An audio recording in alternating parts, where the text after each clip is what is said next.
嗨，高太，上次睇完你介紹修補泥條片之後，我返屋企認真睇過，哇，大劑啦！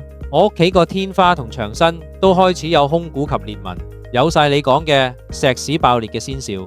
不如你再詳細講下正確維修工序，等我跟住做，搞掂佢。啱啦，今日我就用條 Weber 韋伯石屎修補片，一次過話你知正確點做，要注意啲咩？韋伯 Weber 為聖戈班旗下專業砂漿品牌，專注於多種砂漿產品。香港好多大工程都用佢，好似 MIC 組裝樓、香港故宮、Airside 商場、日出康城呢啲大項目，全部都有佢份。今次呢條片同大家介紹韋伯修補泥 Patch Bond 25同 Patch Bond 40，之前都提過25同40代表佢哋固化之後嘅抗壓強度。簡單講，25料輕身，黏度高，專用嚟補天花；40料強度更高，適合補梁柱同牆身。大家按位置揀就得。韋伯修補物料黏性強、抗壓高，符合香港同英國標準，夠穩陣。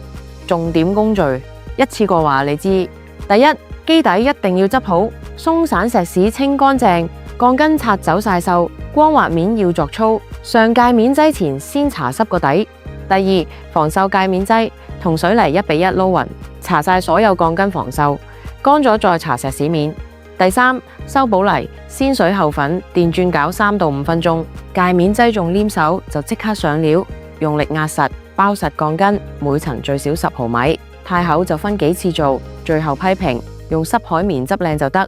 三大重點要記住：一、鋼筋鏽一定要清乾淨；二、界面劑未乾就要上料先至黐得實；三、補完要護養幾日，唔好太快上漆，否則容易裂。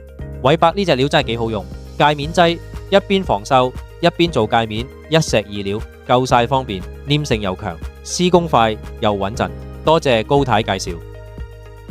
揾高見，一站式防水維修物料就係咁簡單。